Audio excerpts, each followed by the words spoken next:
It's a dunk contest, 3-point shootout, skills competition, and you'll see the team scrimmage for the first time.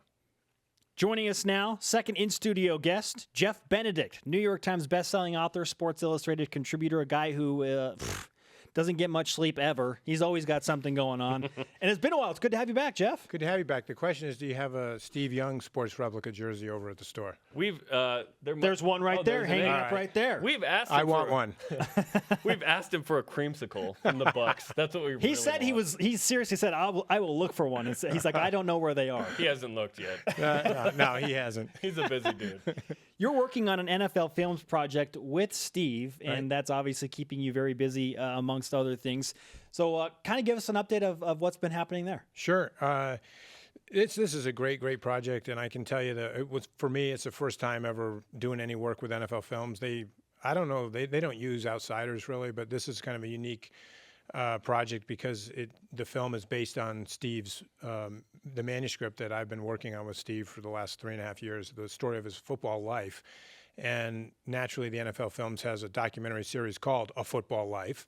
And so they'd wanted to do a film on Steve for years. And when they learned that he had commissioned someone to write his football life for book,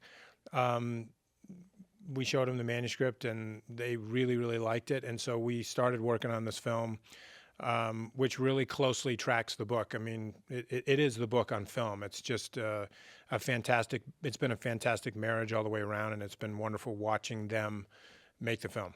So I think a year or two ago, you told us that you had some involvement in writing, this kind of personal memoir. So this has ended up being a book and then a film now. Yeah, so we've been working on the manuscript for 3.5, going on 4 years. Wow. Been working on the film since March. NFL Films approached him a year before that, but they started shooting in March of this year. The first shoot we did was at Candlestick Park, and the reason for that was because Candlestick Park was being demolished. It was actually partially demolished when we filmed there, which made the filming all the more amazing. The stadium was partially constructed. Your viewers are looking at a picture that I took from Candlestick Park the day that we shot there with Steve. That's wow. One side of the stadium, which that picture was taken from inside the stadium. And it's the side of the stadium that's behind the visitors' bench. And you can now see it there in that picture. But I think that part of the film alone there's so many elements to Steve's film that'll be unique and unprecedented for even a football life that it's going to be an incredible visual experience for people to watch from home. I'm gathering you've had to do quite a bit of travel for this as well. And the other thing that's been fun about this is the filming has been done all over the place. We just did we actually finished shooting the film this week, Monday night in Philadelphia, and it was fantastic. But we've shot all over the place, including here at BYU. I mean, this summer. We did some really interesting things here at BYU on different parts of the campus, basically because obviously BYU is part of Steve's football life. I mean, his years here are covered in the film. I mean, BYU fans will love that part of the film. So. One of the great untold stories in BYU sports to me is Ziggy Ansah. To me, his story is better than $1 Million Arm. It's better than The Blind Side because he's a better athlete and came from a similar kind of crazy story. What's the latest with Ziggy Ansah? Well, the latest is that, prior to last week, he was tied for the league lead in sacks, and he was incredible. It's incredible. I mean, it's just it's really remarkable, truly remarkable that he's become in 3 short years. It's not even been 3; it's 2.5 seasons. He's become a premier pass rusher in the NFC and in the NFL. And he's already on track to surpass Nadeem Suh. He's now even with Suh in terms of how many sacks he's had in his first 2.5 seasons. Wow. And so, I mean, and Suh is a force. I mean, he's a force. And so I think that, of course, and Ziggy doesn't have the reputation of being a dirty player. He's a very likable person off the field. But I think what he's done is I still get questioned about that original Sports Illustrated story about him, the next Zig thing, because I remember, I'm not saying I discovered him, but I mean, I personally discovered him when I was here writing about Kyle Van Noy and Bronco Mendenhall for the book The System. And so my personal discovery of Ziggy happened while I was here then. I had never heard of this guy before, and certainly the magazine had never heard of him. And it's been really fascinating to watch. Sometimes when you see stuff like that in college or high school, you make these projections about what these guys are going to do, and most of the time it never pans out.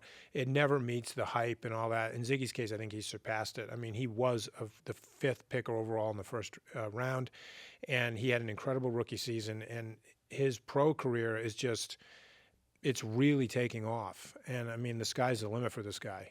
He's going to be around for a long time, barring serious injury. He dunked on me multiple times playing pickup basketball, by the way.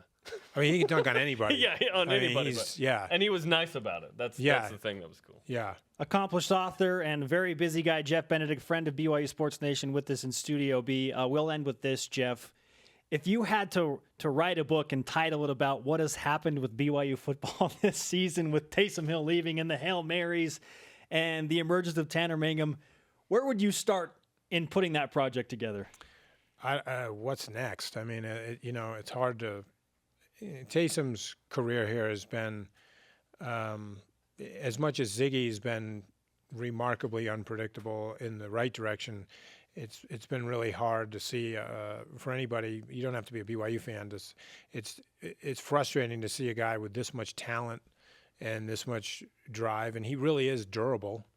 I mean, the kinds of hits that he takes and keeps going, it's amazing to me that he's had this many, season-ending injuries. And so, I don't know. I mean, he's still this fantastic quarterback that you wonder, will he ever get to really shine here for a full season, not only here, but in NCAA college football? I don't know. I haven't got to see this other guy very much. I mean, I've seen his Hail Marys, but I haven't really watched him play, so it's hard for me to say much about that. And I haven't watched BYU that much this year. I just haven't had the chance. So we got to go to break in just a second, but tell us about The System getting maybe something on TV related to that. Yeah, so The System is being made into a television series, a drama for the Stars Network. Wow. We have Adam Mazer, who is a great Hollywood film scriptwriter. He's written huge films like Breach and You Don't Know Jack. He's a film writer, and here he has signed on to write a television drama for us. Wow. I've been going around with him, so has Armin. Armin took him to Alabama. I took him to Washington State to follow Mike Leach around. He went and followed Nick Saban around. The pilot episode is being written as we speak, and the first season is also being worked on. And, if all goes well, next fall, The System will be on television. Steve Young will be on the NFL Network, and two really good projects. Awesome. It's good to be Jeff Benedict. It's good to have you here again. Good to be back. Thanks, guys. Up next on BYU Sports Nation, we put a bow on this Friday show. We go fast.